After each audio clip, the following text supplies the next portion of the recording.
होती है ना, दो दो चार चार दिन बाद छुट्टियां, बच्चा आ जा, हैर है, वो बच्चा भी फिर हैर ही बनता है, फिर कुछ नहीं होता, फिर अद्धे मसले इंज ते अद्धे मसले इंज, फिर इंज नहीं जाते। माए कामिल हों तो काम होता है। बात खत्म करने लगा हूं। सैयदा फातिमा तो ज़हरा, सैयदा तैयबा ताहिरा, महफूजा अनिल खता, मेरे महबूब अलैहिस्सलाम के जिगर का टुकड़ा, कुल कायनात की सबसे हसीन हस्ती, उनकी शान क्या है? बालिग बंदे बैठे हो, मैं जरा ना अदब नाली गल अर्ज करना चाहना। मर्द ही हैं जो पूरा महीना नमाजें पूरी पढ़ते हैं, औरतें नहीं पूरा महीना नमाजें पूरी पढ़ सकती, उनमें कुछ उज़्र शरई, उसी उज़्र शरई की बदौलत वो मां बनती है। अगर वो 5 दिन 7 दिन या 10 दिन या 3 दिन नमाजें उनको माफ होती हैं, उनकी कज़ा भी नहीं होती। अगर ये माफ होती हैं तो ही वो मां बनती, वरना वो बीमार है। औरत की ये कमजोरी है। वो कमजोरी का सबब क्या है? उनमें एक खून होता है, साइंस कहती है एक खून है, वही खून बच्चे की खुराक है। जब मां उम्मीद से हो जाती है तो वो खून नहीं फिर जारी होता, फिर वो कहां जाता है? हमें मिलता है जो हम मां के पेट में होते हैं, हमें उस खून की पैदाइश। फख्र से कह रहा हूं, अपनी मां का खून है और निकाह की हम पैदावार हैं, अफवाह की पैदावार नहीं है। फख्र है ना, हमें उस खून पर भी फख्र है। तवज्जो कीजिएगा, ठीक है? वो खून कितना नापाक है, अगर वो आ जाए तो हमारी मां जिसके पैरों के नीचे जन्नत है उसको भी नापाक कर जाता है। ये हमारी वैल्यू, ये हमारी हकीकत है। आए गुफ्तगू का एंड आ गया, मैं वक्त अपने की बदौलत खत्म करने लगा हूं। सैयदा फातिमा तो ज़हरा रज़ियल्लाहु तआला अन्हा में वो खून था ही नहीं, उनमें खून वो था ही नहीं। उनकी नमाजें मर्दों की तरह पूरे 30 दिन, उनमें मर्दों की तरह 360 दिन नमाजें पूरी। नमाजें जोहर से पहले बेटे की पैदाइश हुई है।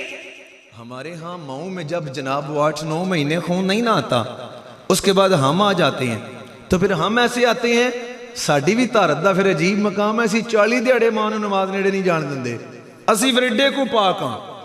लेकिन हजरत इमाम अली मकाम, हजरत इमाम हसन और हजरत इमाम हुसैन, उनकी शान अर्ज करने लगा हूं। जब वो पैदा हुए, उधर नमाजे जोर से पहले पैदा हुए, सैयदा कायनात ने पैदाइश के बाद फौरन नमाजे जोहर अदा कर ली थी। फिर हुसैन क्या है? सरकार फरमाए कि हुसैन मिन्नी, हुजूर आप क्या है? फरमाए अव्वलु मा खलक़ल्लाहु नूरी, आप तो रब के नूर से हैं। आपकी मां कहे खरज मिन्नी नूर, तो हुसैन क्या है?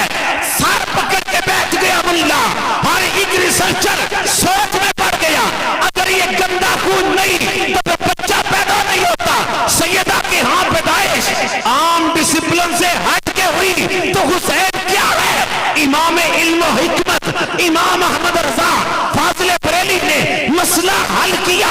फरमाया तेरी नस्ल पाक में है बच्चा बच्चा नूर का, तू है ऐने नूर तेरा, सब कराना नूर का। हुसैन आम बंदा नहीं था, लिहाजा मैं अपने अहले स्टेज इनसे हाथ जोड़ के अर्ज करूंगा, मजमा पहाण वास्ते कदे भी हुसैन नू आम सोच उत्ते लिया के सोचण दी मोहलत नहीं देनी कि खुद सोचो अगर तुहाडा लखते जिगर इत्थे हुंदा ते की हुंदा। ओ सोहणिया, तुहाडा लखते जिगर हुंदा ते इमरान खान दी हुकूमत हुंदी। के ख्याल जे? फिर ना करबला हुंदा, ना यजीद हुंदा, ना अली अकबर हुंदा, फिर ते कुछ भी ना हुंदा। मैं जंग गया तो मुझे वहां किस ना ये अपने चोर चकोड़ी गया, जंग से वापस आया, चोर चकोड़ी महफिल थी, मुझे उन्होंने कहा हुसैनियत बयान करो। मैं कहा सोनिया कौन नहीं करनी? कहंदा क्यों? मैं क्या हुसैनियत करिए तो पहला गवर्नमेंट नूं ठुड्डा मारिए। मैं क्या हुसैनियत रहन दो। कहंदा क्यों? मैं क्या किसे घर दीन नाफिज को नहीं, हुसैनियत कित्थों बयान करिए? हुसैन हुसैन ही करिए। समझ आइए? लिहाजा हुसैन को कभी भी किसी भी शख्स पर उसके पैरेलल ना करना, बराबर ना करना। हुसैन पैदाइश ही वखरी है, नूर की पैदाइश है। हसन भी नूर की पैदाइश है। नबी करीम अलैहिस्सलाम के गुलामों, इसी पर इक्तिफा करूँगा। और एक चीज़ और ज़रूरी बयान करने वाली है। हज़रत अली की बेटी थी उम्मे कुलसूम, ज़ैनब से छोटी बहन। वो भी इन्हीं में ही गिरफ्तार हुई जो करबला के असीर थे। हर शहर से गुजरने लगते थे। यजीद ने ऐलान करवाया था ये खारजी हैं। खारजी वो होता है जो दीन से खारिज। अब उस हिकमत की पैकर पंचायती सारे उसके कदमों में अपनी दस्तार रखें तो भी कम है। उस हज़रत अली की बेटी ने, हज़रत इमाम हुसैन की आपकी बहन ने, उधर अपने जो गिरफ्तार संगी थे, जो बहनें भाई थे, जो सब थे काफ़िले वाले, उनको कहा, ज़ोर से कहा कि काफ़िले वालों, यजीद ने ऐलान करवा दिया है कि हम खारजी हैं। हमें जो हम बीबियाँ पाके हैं, हमें हमारे हुकूक नहीं दिए जा रहे। हम अहले बैत हैं। अगर हमारे हुकूक नहीं मिल रहे तो मैं आपको बताती हूँ हमें हमारे हुकूक कैसे मिले, लोगों को कैसे पता चले हमारा मकाम क्या है। इधर हुसैनियत और यजीदियत की बारगाह अगर तवज्जो करनी चाहो ना तो इस्लामाबाद में भी औरतें देखना जो कहती हैं हमारे हुकूक नहीं है। उम्मे कुलसूम बीबी ने दुनिया को वहां पैगाम दिया। उसने कहा सारी बीबियां जिस वक्त आबादी करीब आए, कुरान मजीद जोर से पढ़ो। जब कुरान मजीद जोर से पढ़ोगे दुनिया पर वाज़े हो जाएगा ये खारजी नहीं, अहले बैत है। क्योंकि अहले बैत कुरान के साथ है, कुरान अहले बैत के साथ है। आज भी कुल जहान में उस बीबी नू कदे बीबी ना मनो, वजूद उसका बेशक औरतों वाला ही हो, उसे कभी औरत ना माने जो अपना हक लेने के लिए बेगैरती का इस्तेमाल करे। हक लेने के लिए कुरान का इस्तेमाल करो, यही करबला वालों ने पैगाम दिया है।